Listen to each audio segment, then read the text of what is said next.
Grabe init. Guys, good morning. Ngayon ay araw ng Merkulis. At ang baboy natin ngayon ay kalahati. Yan, shoutout nga pala sa ating mga bagong followers dyan. At shoutout po sa ating mga kapwa tindero. Nakakabaro natin dyan. Shoutout sa inyong lahat. Grabe yung baboy natin ngayon, guys. Para may nawasa. Tumutulo yung tubig sa pork chop. Ganito ang pinakaayaw ko na baboy, guys. Talagang wala. Ano ka rito? Tabla ka rito. Pag ganito ang baboy mo. Kaya shoutout nga pala kay Idol na tatanong kung magkano risikohin sa baboy maghapon. Malinis na. Depende po yan doon sa baboy. Kung ganito ang baboy mo matubig, talagang malaking risiko. May sa tabla ka rito.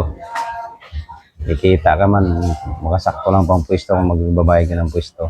May tao ka pa. Talagang ano ka rito. Negative.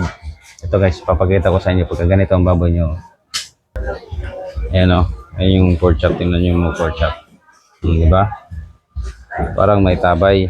O. Tumutulo yan kanina. Pag isasabit mo yan, talagang tumutulo yan. Yan. Ganun. Pagka ganun lagi ang nababawas sa tubig, talagang baka mahina ang 3 kilo dyan maghapon. Talagang aaray ka. Kahit anong gawin mo dyan, hindi mo mapipigilan ang resiko yan. Tutulo at tutulo yan. Hanggat may tubig pa yan, tutulo yan. Ay nako, buhay. Ito, rereklamo ko to sa nagbabagsak sa akin ng baboy. Papabawasan ko to. Dahil lagi naman ganun pagka may pangit yung baboy nila, nireklamo namin at binabawasan naman. Mabait naman yung kinukuha ko ng baboy. Pag mataba nga yung baboy ko, binabawasan ko yung taba binabalik ko sa kanila. Ito talagang resiko na ito, matindi to.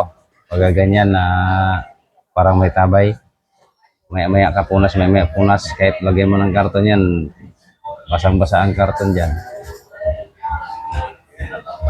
At sa ano naman, yung pagka maganda yung baboy mo, hindi matubig, tuyo, hindi ka mang problema nun. Maghapon yan, maganda. Hindi nagre-resiko ng malaki. Ang resiko mo yan, kapiraso lang. Hindi katulad nito, kilo-kilo ang resiko nito. Hindi guhit-guhit, kilo-kilo. Yun. Yan lang.